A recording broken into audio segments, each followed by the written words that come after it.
या कार्यक्रमाला उपस्थित आपल्या महाविद्यालयाचे सर्व सन्माननीय मान्यवर, या कार्यक्रमाला बहुसंख्याने उपस्थित सडसडत्या रक्ताचे, जागृत हृदयाचे आणि शाबूत डोक्याचे माझे तमाम विद्यार्थी मित्र आणि मित्रांनो, खरं तर आजच्या कार्यक्रमाला योगायोगाने माझी उपस्थिती आलेली आहे.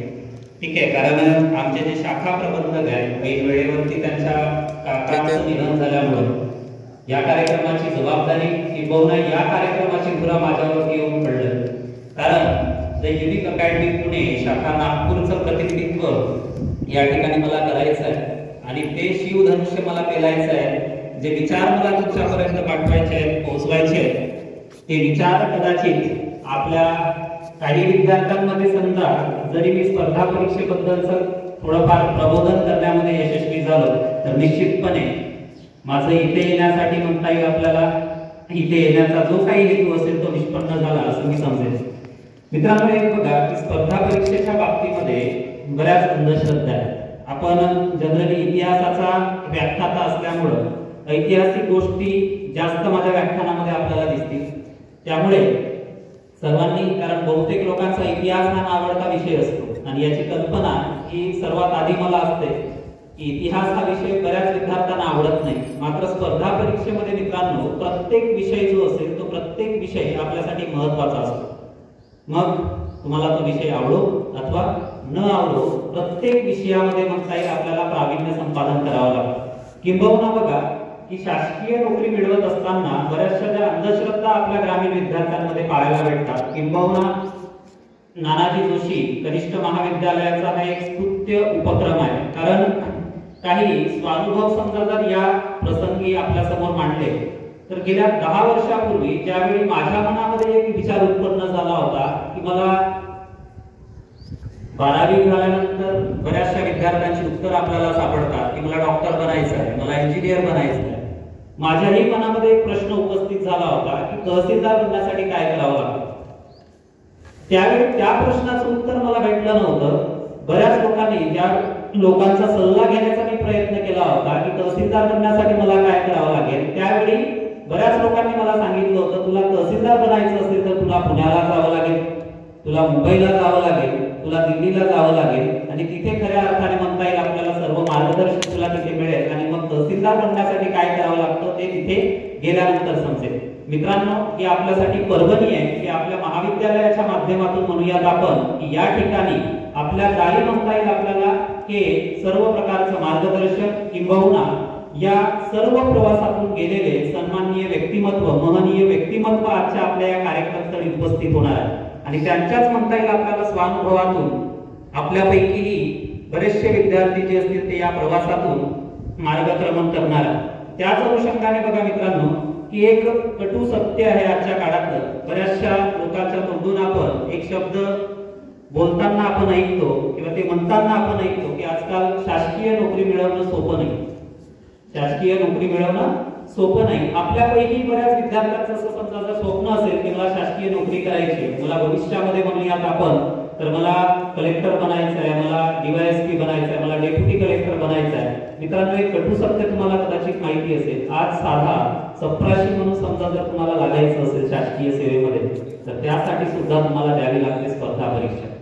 तुम्ही फक्त 10वी पास आहात, फक्त 12वी पास आहात, फक्त पदवी परीक्षा उत्तीर्ण आहात म्हणून तुम्हाला नोकरीचा आदेश घरापर्यंत पोहोचू येईल तो काळ मित्रांनो आता कुठे ना कुठेतरी संपलेला आहे. आज म्हणता येईल आपल्याला स्पर्धा परीक्षेमध्ये समजा जर आपल्याला करिअर घडवायचं आहे तर आपल्याला एक पाऊल पुढे जाण्याची गरज आहे आणि त्याच अनुषंगाने मित्रांनो या सर्व गोष्टींची जाणीव आपल्याला असणं गरजेचं आहे. आता स्पर्धा परीक्षेमध्ये येताना सुद्धा बऱ्याचशा विद्यार्थ्यांच्या अंधश्रद्धा ह्या असतात की स्पर्धा परीक्षा म्हणजे समजा जर भविष्यामध्ये आपल्याला एमपीएससी करायची आहे, भविष्यामध्ये आपल्याला यूपीएससी करायची आहे तर एमपीएससी आणि यूपीएससी फक्त हुशार विद्यार्थ्यांनीच द्यावी अशा पद्धतीचा सर्वात मोठा गैरसमज हा विद्यार्थ्यांमध्ये असतो.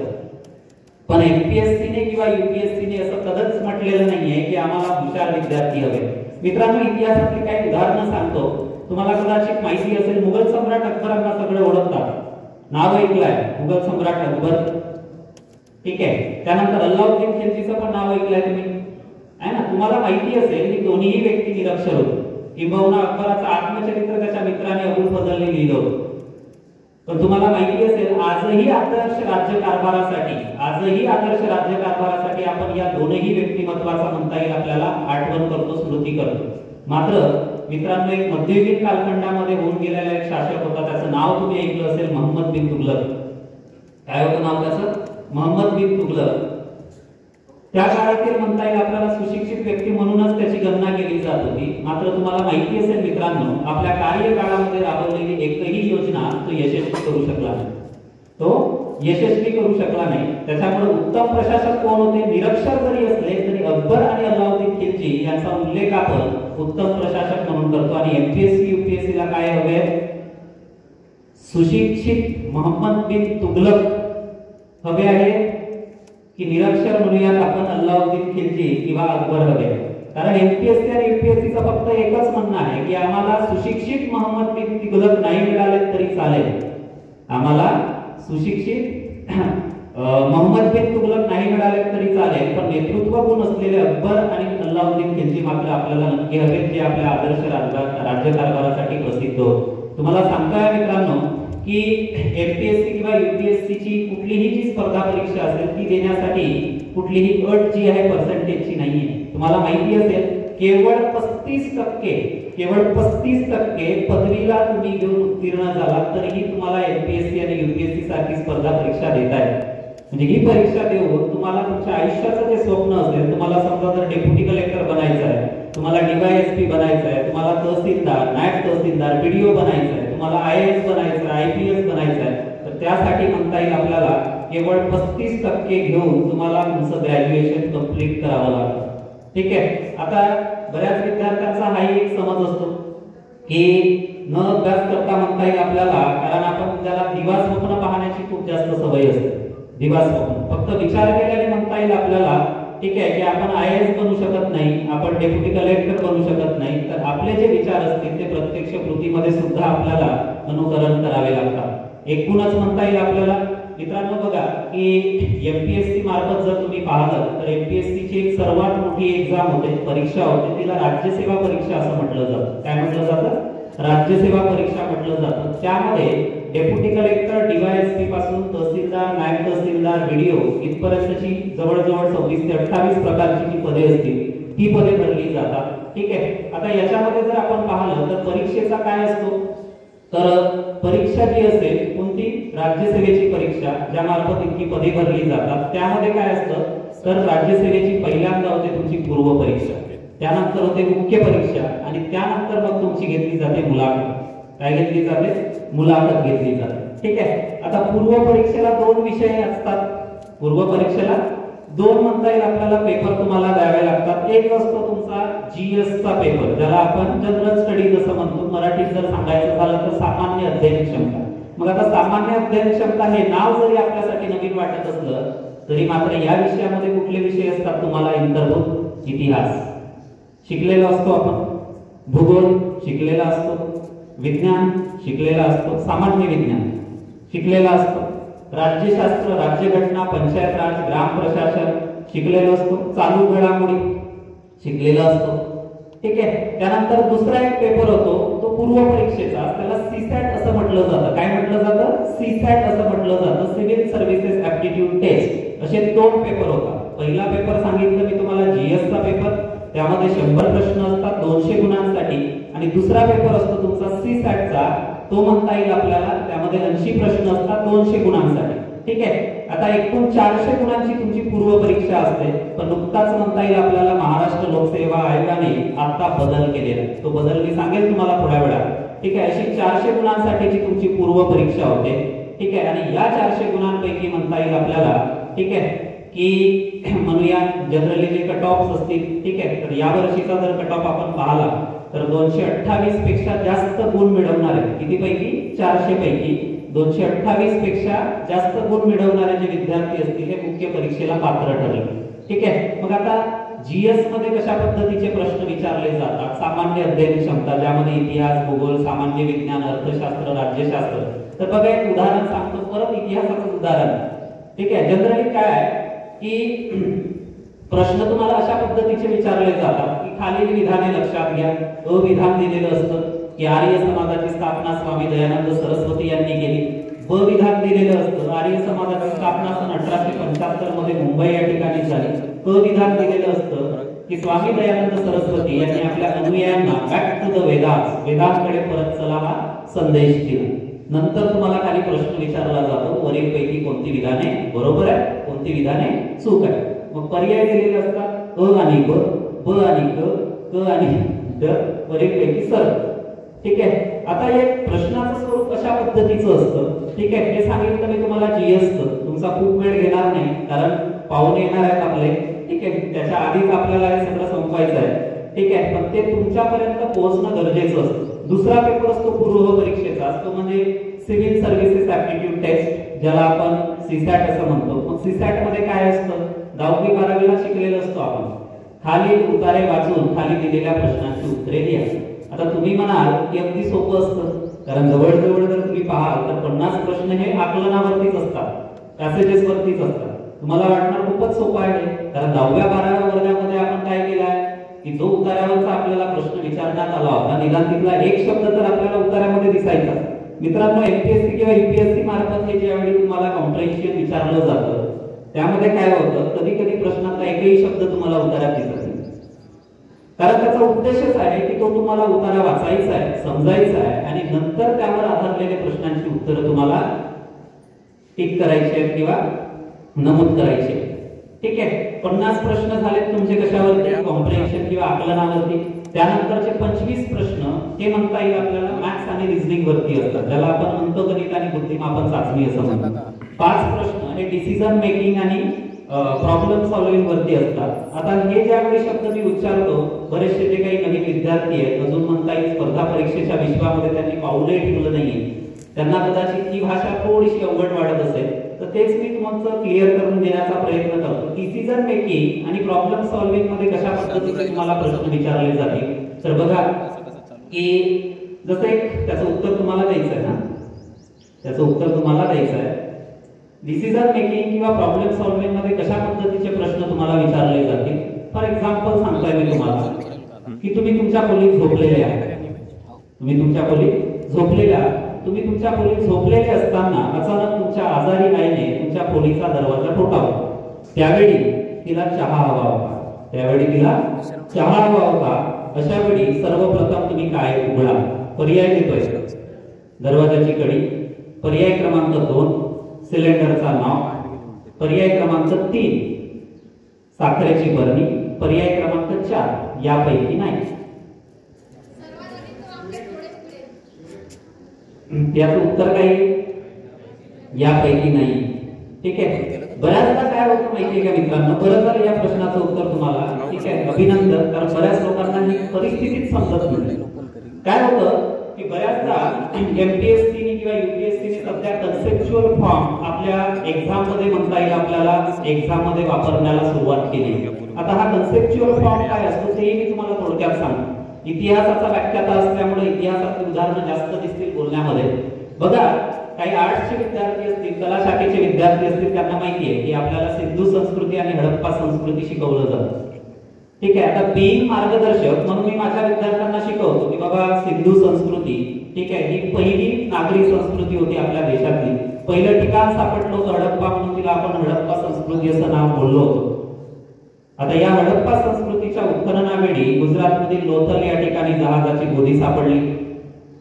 राजस्थानमधील कालीबंगन या ठिकाणी अग्निकुंड सापडलं. मोहेंजोदडो या ठिकाणी स्नानगृह सापडलं, वगैरे वगैरे. अशा पद्धतीची माहिती शिकवताना मी आपल्या विद्यार्थ्यांना सांगत असतो. त्याचबरोबर बघा की एक ग्रीक शहर होतं मेसोपोटोमिया. कोणतं नाव? मेसोपोटोमिया. या ठिकाणी सिंधू संस्कृतीतली काही नाणी सापडली होती.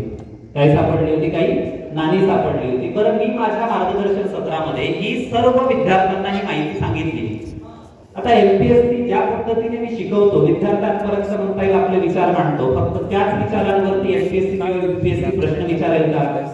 किंवा आयोगाची, एमपीएससीची म्हणा किंवा यूपीएससीची प्रश्नपत्रिका माझ्या स्वप्नात येणार आहे का? नाही. मला सुद्धा माहिती नसतं की तुम्हाला कशा पद्धतीने प्रश्न विचारला जाईल. तर बघा, आता कन्सेप्च्युअल फॉर्म काय असतो, कशा पद्धतीच्या या माहितीवर आधारलेला प्रश्न तुम्हाला परीक्षेमध्ये विचारला जाऊ शकतो.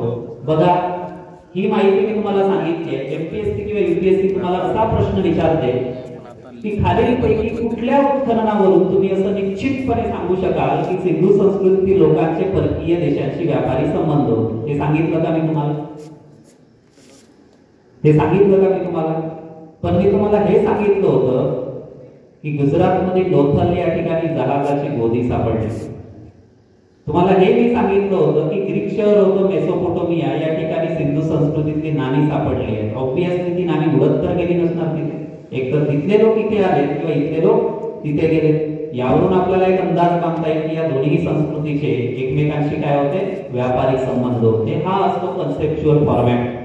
ठीक आहे. एकूणच जर आपण पाहिलं तर सीसॅटचं एक दुसरं उदाहरण मी तुम्हाला सांगेन. कशा पद्धतीने तुम्ही विचार करता त्याच्यावरतीही आपलं उत्तर जे आहे ते अवलंबून असतं. ठीक आहे. आता पहिल्या प्रश्नाचं उत्तर तर मला वाटतं सर्वच विद्यार्थ्यांनी दिलं की डोळे उघडे. ठीक आहे. आता दुसरा प्रश्न सीसॅटचाच मी तुम्हाला विचारणार आहे की तुमच्या मित्राचा अपघात झाला, तुमच्या मित्राचा अपघात झालाय, त्याला दवाखान्यामध्ये भरती केलाय, त्याला भेटण्यासाठी तुम्हाला जायचं आहे, तुम्ही गाडी घेऊन निघाले, वाटेत सिग्नल मिळालं, वाटेत सिग्नल मिळालं, अशा वेळी तुम्ही सर्वप्रथम काय करा? नंबर 1, सिग्नल सुटण्याची वाट पहा. नंबर 2, सिग्नल तोडून जा. नंबर 3, तिथे असलेल्या ट्रॅफिक हवालदाराशी बोलून तिथून निघून जा. आणि नंबर 4, यापैकी नाही. या प्रश्नाचं उत्तर काय झालं?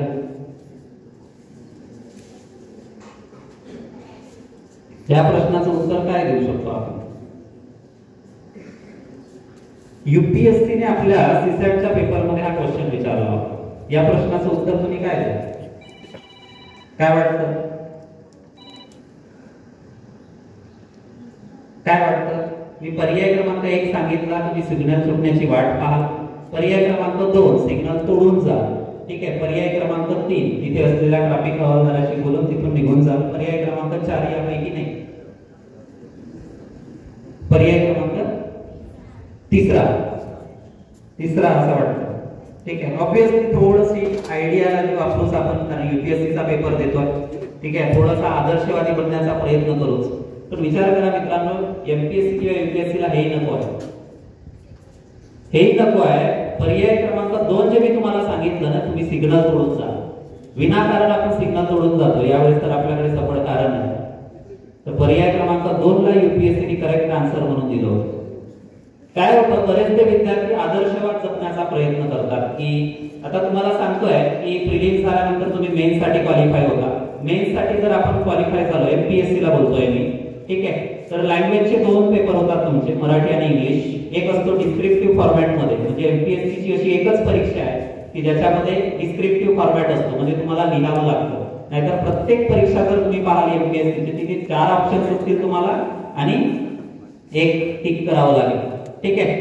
आता काय होतं की 2 पेपर होतात. पहिला पेपर असतो तुमचा डिस्क्रिप्टिव्ह फॉर्मॅट मध्ये, त्यामध्ये काय विचारलं जातं तुम्हाला? पहिला असतो निबंध लेखन, दुसरं असतं तुमचं सारांश लेखन आणि तिसरं असतो ट्रान्सलेशन. ठीक आहे. तर तुम्हाला मराठीचा सुद्धा निबंध लिहायचा, इंग्रजीचा सुद्धा निबंध लिहायचा. किती मार्कांसाठी असेल तो? 25 गुणांसाठी निबंध लिहायचा. ठीक आहे. आता आपण आपल्या शालेय स्तरावर निबंध लिहिले. माझा आवडता संधिवाडी, माझा आवडता प्राणी गाय, बैल, आहे की नाही? समजा तुम्हाला प्रश्न विचारला आहे ना, मी वैज्ञानिक झालो तर, मी पंतप्रधान झालो तर कला शाखेचे विद्यार्थी असतील त्यांना सांगावं लागत नाही, निबंध ते 15 पेजही लिहू शकतात कला शाखेच्या विद्यार्थ्यांना. पण एमपीएससी किंवा यूपीएससी तुम्हाला शब्द मर्यादा देते. किती शब्द मर्यादा देते? 400 शब्द. 400 शब्दाच्या वर पकडूयात आपण की तुमचे मॅक्स टू मॅक्स 10 शब्द किंवा 20 शब्द म्हणता येईल आपल्याला कन्सिडर केलं जातात. त्यानंतर परत तुम्ही नेगेटिव्ह मध्ये येता जर जास्त झालं. ठीक आहे. तर तुम्हाला इंग्रजीचा पण निबंध लिहायचा असतो, मराठीचा पण निबंध लिहायचा असतो. त्यानंतर 4 जीएस चे पेपर असतात. जीएस म्हणजे काय? तर स्पेसिफिक इतिहास व भूगोल, भारताची राज्यघटना, त्यानंतर म्हणूया HRD मानव व संसाधन विकास, आणि शेवटचा पेपर असतो तुमचा अर्थशास्त्र, कृषी व विज्ञान. याच्यावर 150 प्रश्न आणि 150 गुण, म्हणजे 4 पेपर आहेत 150 गुणांचे, म्हणजे झाले 600 आणि प्लस लँग्वेजचे 2 पेपर म्हणजे प्लस 800. ही 800 गुणांसाठी एमपीएससी ची तुमची मुख्य परीक्षा होती. ठीक आहे. आता तुम्ही म्हणाल की प्रिलिम्सचे मार्क्स पकडले जातात का? नाही. ठीक आहे. प्रिलिम्स फक्त क्वालिफाईंग एक्झाम असते. तुम्ही मेन्सला क्वालिफाय झाल्यानंतर मेन्स प्लस इंटरव्ह्यू पकडून तुमचे मग म्हणता येईल आपल्याला फायनल रिझल्ट लागला जातो. मग त्यानंतर असतो तुमचा मुलाखतीचा टप्पा.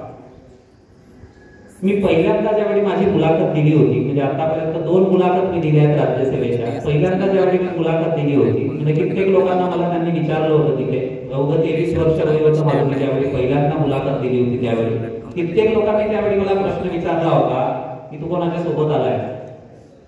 मी माझं वय पाहून म्हणा किंवा इतर सगळ्या गोष्टी बघून, ठीक आहे, विनाकारण घाबरवलं जात होतं. म्हणजे त्या गोष्टी सांगण्यात आल्या होत्या की इंटरव्ह्यू देत असताना किंवा एमपीएससी ची मुलाखत देत असताना एसी मध्ये सुद्धा घाम फुटतो. मला नाही फुटला, कारण टेन्शनच नव्हतं. पहिला प्रयत्न होता आणि त्या पहिल्या प्रयत्नामध्ये आपल्याला रिझल्टही माहिती होतं. कारण असं म्हटलं जातं की तुम्ही समजा जर मुलाखतीला पात्र ठरताय तर तुम्ही शूज, क्लीन शूज घातले पाहिजे, ठीक आहे, शर्ट व्यवस्थित तुमचं असणं गरजेचं आहे. तुम्ही बघत असाल सोशल मीडियाचं जग आहे, त्यांनी तुम्ही ब्लेझर घातलं पाहिजे, अशा पद्धतीच्या काही म्हणता येईल थोड्या समजुती आहेत, अंधश्रद्धा आहे. त्याच्यापैकी काहीच नव्हतं. म्हणजे मी शूज पण माझ्या मित्राचा घेतला होता उचलून इंटरव्ह्यू पुरता. आता जनरली असं म्हटलं जातं की प्रश्नांची भडामार, प्रश्नांचा भडीमार केला जातो मुलाखत देणाऱ्या विद्यार्थ्यांवरती. मित्रांनो, असं काहीच असं अजिबात असत नाही. अगदी प्रेमळ पद्धतीने तुमची मुलाखत होते, अगदी प्रेमळ पद्धतीने. फक्त इतकंच असतं की इंटरव्ह्यू पॅनलिस्ट मधले लोक इथे बसलेले असतील, तुमची चेअर बिलकुल मधोमध ठेवलेली असेल आणि फ्रॉम हेअर टू नेल, नखापासून तर केसांपर्यंत तुम्ही अगदी नखशिखांत पॅनलिस्ट मधल्या व्यक्तींना दिसता. अशा पद्धतीची रचना जी आहे ती रचना असते. आता बऱ्याचशा विद्यार्थ्यांना काही बारीक सारीक सवयी असतात, ठीक आहे. जसं आता मीच उभं राहताना म्हणता येईल आपल्याला, कधी असं उभा राहतो तर कधी असं उभा राहतो, ठीक आहे. काय अनावश्यक आपल्या हातांच्या आणि बोटांच्या हालचाली होतात. ह्या सगळ्या गोष्टी काय दर्शवतात? तुमच्यातला आत्मविश्वास, तुमच्यातला आत्मविश्वास, ठीक आहे. त्यामुळे म्हणता येईल आपल्याला की बऱ्याचदा दडपणीमुळे सुद्धा आपला जो इंटरव्ह्यू असेल तो खराब जातो, दडपणामुळे, ठीक आहे. आणि त्यामुळेच बघा मित्रांनो की ह्यासारख्या ज्या स्पर्धा परीक्षा असतील, योग्य मार्गदर्शन आणि योग्य समजा जर समुपदेशाने जर आपण पुढे मार्गक्रमण केलं तर यासारख्या स्पर्धा परीक्षांमध्ये आपल्याला यश निश्चित मिळते. मी तर तुम्हाला एमपीएससी ची सर्वात मोठी परीक्षा आहे राज्यसेवा, त्याच्याबद्दलची माहिती सांगण्याचा प्रयत्न केला. एमपीएससी मार्फत PSI, STI, ASO, excise inspector, tax assistant, clerk ह्या एक्झाम सुद्धा कंडक्ट केल्या जातात. तर जसं मराठीमधलं एक वक्तव्य तुम्हाला माहिती असेल मित्रांनो, की वाघाची शिकार करण्याचं स्वप्न समजा जर आपण डोळ्यासमोर ठेवलं तर ससा नक्की सापडतो, तर ससा नक्की सापडतो. आणि स्वप्नात समजा जर आपलं सशाचं असेल तर मग उंदीरही सापडत नाही, मग उंदीरही सापडत नाही. मग तुम्हाला शिकार वाघाची करायची आहे की उंदराची करायची आहे, ठीक आहे, ते ध्येय म्हणता येईल आपल्याला तुम्हाला आपल्या मनामध्ये निश्चित करायचं. एकूणच म्हणता येईल मित्रांनो, आपल्यापैकी किती लोकांना सायकल चालवता येते? विद्यार्थ्यांना विचारतो, मला वाटतं सर्वांना सायकल चालवता येते. असेही काही विद्यार्थी असतील ज्यांना सायकल चालवता तर येते पण बरेच दिवस झाले त्यांनी सायकल चालवलीच नाही. कसे किती आहे? हात वर करतात. बरेच दिवस झाले त्यांनी सायकल चालवली नाही. सायकल चालवता येते पण सायकलच चालवली नाही, बरेच दिवस झाले. आहेत बरेच विद्यार्थी. असं काम होतं कारण आपण सायकल शिकण्याचं तंत्र म्हणता येईल कितीतरी वर्षापूर्वी शिकलेलं आहे, ठीक आहे. त्याच्यामध्ये आपला खंड सुद्धा पडला, 5 वर्षाचा म्हणा, 10 वर्षाचा म्हणा, तरी पण आपल्या हातामध्ये जर सायकल दिली, ठीक आहे, नक्की चालवता येईल आपल्याला, नक्की चालवता येईल. कारण विचार करा, 8वा तो प्रसंग ज्यावेळेस आपण सायकल शिकली होती, कितीतरी वेळा पडलो होतो, कितीतरी वेळा पडलो होतो. तेव्हा कुठे म्हणता येईल आपल्याला, बरं सायकल आपण पूर्णपणे शिकली का? ज्यावेळी पहिल्यांदा आपण सीटवरती बसायला लागलो, सायकल पूर्णपणे शिकली का? सूक्ष्म सूक्ष्म जी कौशल्य असतील ती आपण आत्मसात केली होती का? आपल्याला आठवतं की जेव्हा सायकल शिकलो आपण, आपल्याला ब्रेकच मारता येत नव्हतं व्यवस्थित, ठीक आहे, ब्रेक मारता येत नव्हतं म्हणून आपण पाय जे असतील ते पाय खाली लावायचे. इथपासून म्हणता येईल आपल्याला की आपण सायकल शिकण्याचं तंत्र जे असेल ते आत्मसात केले.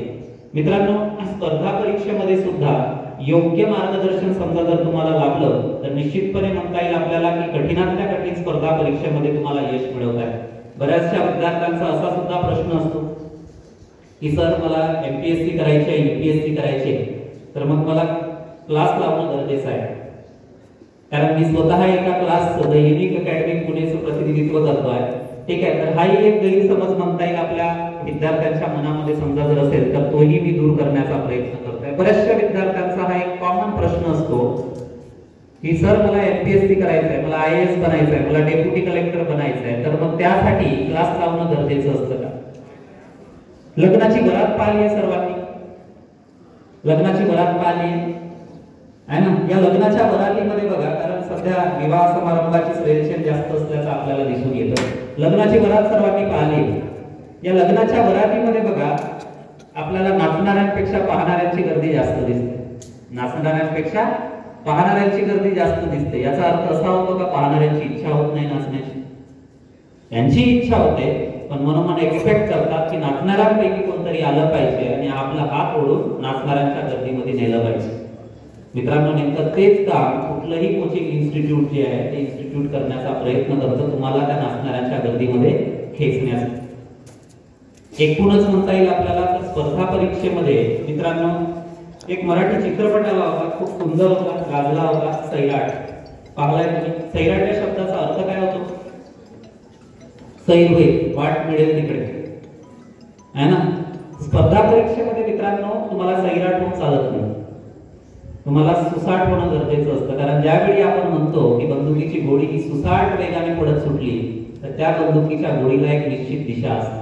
काय असते? निश्चित दिशा असते. आणि सैराटला निश्चित दिशा असते का? कारण त्या शब्दाचा आपण समानार्थी शब्द काय पाहिला? वाट मिळेल तिकडे. आणि तुम्ही सैराट या चित्रपटाचा दी एंड सुद्धा पाहिला, ठीक आहे. नेहमी म्हणता येईल सैराटचा दी एंड काय असतो? दुःखद असतो, ठीक आहे. तर त्यामुळे स्पर्धा परीक्षेमध्ये स्वतःचं करिअर बनवत असताना मित्रांनो असं म्हटलं जातं की तुम्हाला माहिती असेल कित्येक आपण सोशल मीडियाचं जग आहे, बऱ्याचशा गोष्टी म्हणता येईल आपण वर्तमानपत्रांमध्ये वाचतो, है ना, की पहिल्याच प्रयत्नामध्ये आयएएस झाला, डेप्युटी कलेक्टर झाला, ठीक आहे. मग काय 10 तास अभ्यास करावा लागतं का? 12 तास अभ्यास करावा लागतं? मित्रांनो, माझ्या आयुष्यामध्ये मी 2दा राज्यसेवेच्या मेन्स दिल्या आहे आणि जवळजवळ म्हणता येईल आपल्याला, ठीक आहे, 2दाही मी इंटरव्ह्यू फेस केले. पण मी कधीच 8 तासाच्या वर कधी अभ्यास केला नाही. कारण 8 तासापर्यंत अभ्यास करण्याची जी कुवत आहे, क्षमता आहे, ती आपल्यामध्ये खूप कमीच राहत, ठीक आहे. पण काय होतं मित्रांनो, तुम्हाला माहिती आहे की एक दिवस समजा जर तुम्ही 18 तास अभ्यास करताय, त्याचा फायदा होईल तुम्ही असं निश्चितपणे सांगू शकाल का?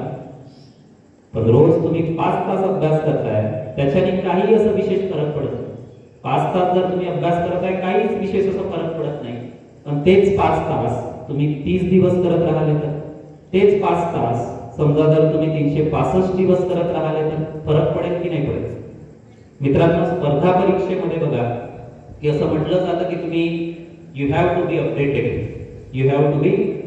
आणि स्पर्धा परीक्षेतलं सर्वात मोठं जर रेफरन्स बुक किंवा मार्गदर्शक ग्रंथ जर कुठलं असेल तर तुमचं डेली न्यूजपेपर. काय सर्वात मोठं मार्गदर्शक ग्रंथ तुमच्यासाठी? Daily newspaper. आता न्यूजपेपर वाचण्याच्या सुद्धा वेगवेगळ्या पद्धती आपल्याला दिसतील. म्हणजे मीही ज्या वेळेस स्पर्धा परीक्षेमध्ये यायचो होतो, तर माझी ही एक वृत्तपत्र वाचण्याची एक विशेष अशी पद्धत होती जी मॅक्सिमम लोकांची असेल आपल्यापैकी. फ्रंट पेज, लास्ट पेज झालं. बरं, आता दैनिक वर्तमानपत्र हे स्पर्धा परीक्षेतला आपला सर्वात मोठा मार्गदर्शक ग्रंथ आहे. मग आता त्यामध्ये काय वाचायच्या बातम्या? नागपूर येथे झालेल्या अपघातात 50 ठार. या बातमीचा आणि आपल्या अभ्यासक्रमाचा काही संबंध आहे? करीना कपूरला उलटी झाली तर जनरली आपण सीएनएक्स पुरवणी वाचतो ना लोकमतची, त्याच्यावर अशा बातम्या असतात. त्या बातमीचा आणि आपल्या अभ्यासक्रमाचा काही संबंध आहे? नाही. जर डेली न्यूजपेपर जर आपण पाहिलं तर मोजक्या 5 ते 10 बातम्या ह्या आपल्या अभ्यासक्रमाशी निगडीत असतात. मोजक्या 5 ते 10 बातम्या, ठीक आहे. आणि त्याच म्हणता येईल आपल्याला परीक्षेमध्ये तुम्हाला विचारल्या जातात. बऱ्याचशा विद्यार्थ्यांमध्ये असा समज असतो, आता इतिहासाच्याही बाबतीमध्ये असा समज आहे, इतिहास म्हणजे काय? तर भूतकाळात घडून गेलेल्या घटना. भूतकाळात घडून गेलेल्या घटना. आयोगाने ही सुद्धा डेफिनेशन बदलवली. कशी? तुम्हाला सांगतोय की जसं 1917 माहिती असेल तुम्हाला, 1917 मध्ये महात्मा गांधींनी आपल्या देशातील पहिला सत्याग्रह केला होता, चंपारण्य सत्याग्रह. आर्ट्सच्या विद्यार्थ्यांना माहिती असेल बऱ्यापैकी. 2017 मध्ये या घटनेला किती वर्ष पूर्ण झाली? 100 वर्ष पूर्ण झाली. या घटनेचं औचित्य साधून पंतप्रधान नरेंद्र मोदी यांच्या हस्ते दिल्ली या ठिकाणी बघा स्वच्छाग्रह बापूंना कार्यांजली एक प्रदर्शनी एक अभियान या प्रदर्शनीचं आयोजन करण्यात आलं होतं. मी तुम्हाला काय म्हटलं, इतिहास म्हणजे भूतकाळात घडून गेलेल्या घटना अशा पद्धतीची डेफिनेशन सांगितली जाते. आयोगाने ही सुद्धा डेफिनेशन बदलवली. लगेच त्याच्यावरती प्रश्न आला की चंपारण्य सत्याग्रहाचं औचित्य साधून खालीलपैकी कोणत्या प्रदर्शनीचं उद्घाटन जे आहे ते दिल्ली या ठिकाणी पंतप्रधान नरेंद्र मोदी यांच्या हस्ते करण्यात आलं. एकूणच सांगायचा उद्देश जो आहे तो उद्देश आपला हाच आहे की स्पर्धा परीक्षांमध्ये समजा जर आपल्याला करिअर घडवायचं आहे तर मित्रांनो, बरेचसे तुम्हाला माहिती असेल एखादा डॉक्टर आहे, इंजिनियर आहे, तो सुद्धा म्हणता येईल आपल्याला या स्पर्धा परीक्षांमध्ये स्वतःचं नशीब आजमावण्याचा प्रयत्न करतो. काय असेल असं या स्पर्धा परीक्षांमध्ये काय असेल? कारण आपण नेहमीच म्हणतो बघा की जनरली प्रत्येक शासकीय नोकरीमध्ये पद आणि पैसा ह्या दोन गोष्टी भेटतातच. स्पर्धा परीक्षेच्या माध्यमातून समजा जर तुम्ही उद्या डेप्युटी कलेक्टर बनले, DYSP बनले, कलेक्टर बनले, म्हणजे IAS बनले, IPS बनले, तर तुम्हाला एक तिसरी गोष्ट सुद्धा प्राप्त होते, ती म्हणजे प्रतिष्ठा. पद, पैसा आणि प्रतिष्ठा. ठीक आहे. आणि त्या प्रतिष्ठेचं उदाहरण काही वेळातच आपल्याला पाहायला भेटणार इथे. आणि त्यासाठी म्हणता येईल मित्रांनो की स्पर्धा परीक्षांमध्ये विद्यार्थ्यांमध्ये म्हणूयात आपण स्पर्धा निर्माण झाली आहे. ठीक आहे. की ह्या पदे जी असतील ती पदे मिळवण्यासाठी एकूणच म्हणता येईल आपल्याला MPSCच्या वेगवेगळ्या परीक्षा जशा मी तुम्हाला सांगितल्या तसंच UPSCच्या सुद्धा म्हणता येईल. जनरली जी प्रिलिम्स असते UPSCची ती same as it is MPSC सारखंच असतं. फक्त एक UPSCचा बदल या वर्षीपासून MPSCने स्वीकारलाय. हा बदल कोणता आहे? मी तुम्हाला काय सांगितलं, पूर्व परीक्षेमध्ये कुठले दोन पेपर असतात, एक असतो GSचा आणि एक असतो CSATचा पेपर. आता याच्यामध्ये काय होत होतं की CSATचा पेपर हा सायन्स किंवा इंजिनिअरिंग बॅकग्राऊंडच्या विद्यार्थ्यांसाठी अगदी इझी जात होता असं म्हणणं होतं. कोणाचं? तर कला शाखेच्या किंवा वाणिज्य शाखेच्या विद्यार्थ्यांचं. त्यामुळे या वर्षीपासून आता काय करण्यात आलं आहे MPSC कडनं की CSAT हा क्वालिफाईंग सब्जेक्ट बनवण्यात आलाय. क्वालिफाईंग इन द सेन्स म्हणजे काय, तर तुम्हाला फक्त 33% घेऊन CSAT हा विषय पास करायचा. किती टक्के घेऊन? 33% घेऊन तो विषय पास करायचा आहे. ठीक आहे. आणि जो काही तुमचा रिझल्ट म्हणता येईल आपल्याला लागेल तो GSच्या मार्क्स वरती तुमचं कट ऑफ लागेल. म्हणजे GS मध्ये जर तुम्हाला जास्त मार्क्स असतील तर तुम्ही मेन्सला मुख्य परीक्षेला पात्र असणार. म्हणजे CSATचा पेपर फक्त तुम्हाला क्वालिफाय करायचा. पण आता याच्यामध्ये एक प्रॉब्लेम आहे.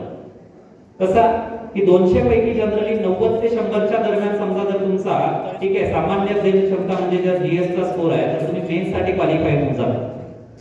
90 ते 100च्या दरम्यान जरी स्कोर असेल तर 200 पैकी. पण प्रश्न हा आहे की जर तुम्हाला GS मध्ये 120 मार्क्स भेटले आणि समजा जर CSAT मध्ये तुम्हाला 33% गुण मिळाले नाही तर तुम्हाला जरी तुम्ही GSच्या पेपरमध्ये मेरिट असणार तरी तुमचा GSचा पेपरच चेक केला जाणार. का? कारण आधीच तुम्ही CSAT मध्ये काय झाल्या, डिस्क्वालिफाय झाल्या. याचबरोबर म्हणता येईल मित्रांनो आता MPSC अंतर्गतच म्हणूया की बऱ्याचशा ज्या पदभरती निघतात, तलाठी, ग्रामसेवक, ठीक आहे, पोलीस भरती यासारख्या ज्या परीक्षा असतील. ठीक आहे. एकूणच जर आपण पाहिलं तर राज्यसेवेच्या ज्या परीक्षेबद्दलची माहिती तुम्हाला या ठिकाणी मी सांगण्याचा प्रयत्न केला. ही महाराष्ट्र लोकसेवा आयोगामार्फत घेतली जाणारी सर्वात मोठी परीक्षा असते, सर्वात मोठी. आणि या परीक्षेचा अभ्यासक्रम महाराष्ट्र सरकारतर्फे घेतल्या जाणाऱ्या कुठल्याच एक्झामच्या सिलेबसच्या बाहेरचा असतो. म्हणजे अल्टिमेटली तुम्ही जर राज्यसेवेची प्रिपरेशन करताय तर महाराष्ट्र सरकारतर्फे घेतल्या जाणाऱ्या प्रत्येक ज्या काही परीक्षा असतील त्या प्रत्येक परीक्षांना तुम्ही फेस करू शकता. किंवा सिलेबस जो असेल तो सिलेबस म्हणता येईल याच्या आवाक्याच्या बाहेरचा असत नाही. एकूणच मित्रांनो अशा पद्धतीचं जरी संरचना जी आहे ती संरचना या वेगवेगळ्या स्पर्धा परीक्षांची जरी असली तर योग्य ध्येय, योग्य वाटचाल आणि योग्य मार्गदर्शन समुपदेशनच्या माध्यमातून तुम्ही यासारख्या स्पर्धा परीक्षांमध्ये म्हणता येईल ठीक आहे निश्चितपणे यश मिळवू शकता. ठीक आहे. सोबतच मित्रांनो की ज्या काही गोष्टी म्हणता येईल आपल्याला स्पर्धा परीक्षेच्या बाबतीमध्ये आपल्याला दिसतात आहे.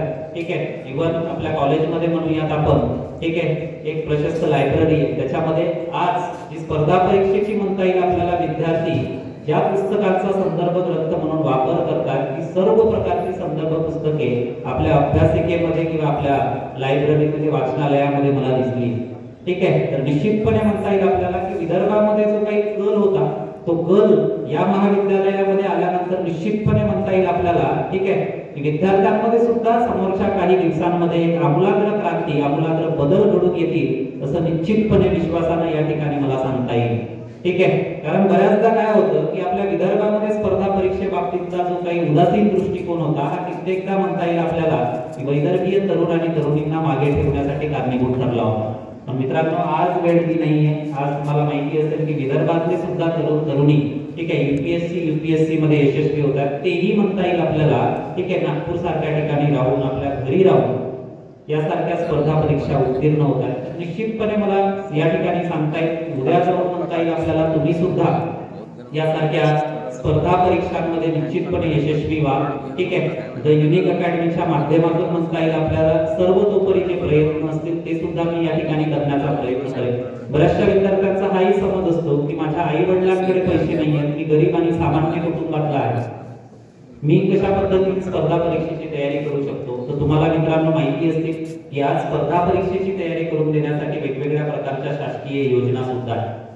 तुम्ही समजा जर एसटी कॅटेगरीमध्ये असाल तर त्यासाठी बार्टी नावाची एक संस्था कार्यरत आहे, जी म्हणता येईल आपल्याला की विद्यार्थ्यांना निशुल्क प्रशिक्षण जे आहे ती प्रशिक्षण उपलब्ध करून देते. समजा जर तुम्ही एसटी कॅटेगरीमध्ये असाल तर एक TRT आहे, आदिवासी संशोधन व प्रशिक्षण संस्था, त्यांच्या माध्यमातून आत्ताच एक म्हणता येईल आपल्याला ऑनलाईन स्वरूपामध्ये टॅब वितरित करून विद्यार्थ्यांना मार्गदर्शन करण्यात येते, जवळजवळ 800 विद्यार्थ्यांना. तुम्ही समजा जर कुणबी आणि मराठा या प्रवर्गातील असाल तर त्यासाठी सारथी नावाची संस्था अलीकडेच महाराष्ट्र सरकारने स्थापन केली आहे. या सारथी मार्फत कुणबी आणि मराठा प्रवर्गातील विद्यार्थ्यांना मोफत प्रशिक्षण दिलं जातं. तुम्ही NT कॅटेगरीमध्ये BJ, SBC, इतर OBC मध्ये समजा जर येत आहे त्यासाठी महाराष्ट्र सरकारने म्हणता येईल आपल्याला महाज्योती नावाची एक स्वायत्त संस्था स्थापन केली आहे, जिच्या मार्फत सुद्धा दरवर्षी 2,000 ते 2,500 विद्यार्थ्यांना निशुल्क प्रशिक्षण प्राप्त करून दिलं जातं, ठीक आहे.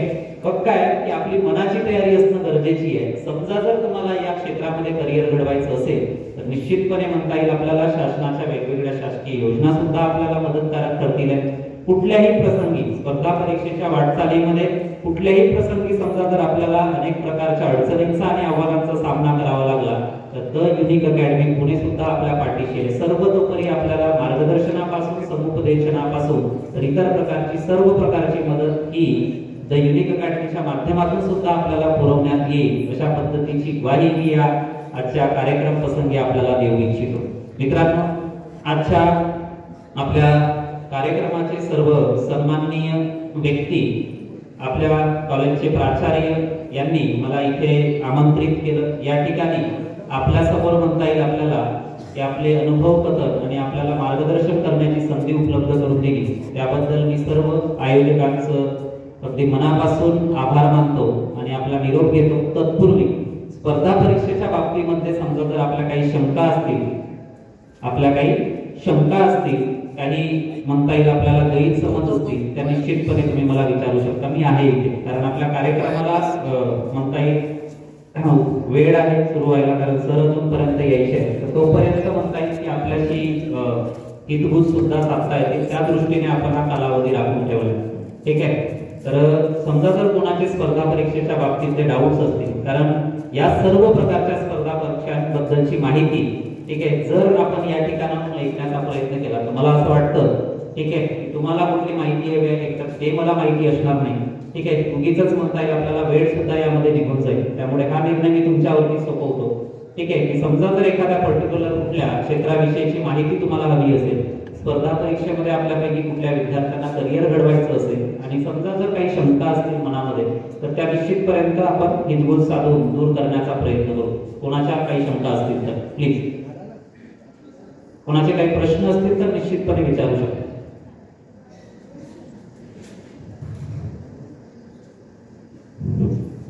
कुणाला बोलायचं असेल तर बोलू शकतो, मी माहिती देतो. काही विचारायचं असेल सरांना अगदी निसंकोचपणे विचारा. 15-20 मिनिटांमध्ये कलेक्टर साहेब येत आहेत, तिथे त्यांची मीटिंग आठवल्या आता फ्रेश होऊन आपल्याकडे येत आहे. बोलायचं आहे मला व्हॉइस.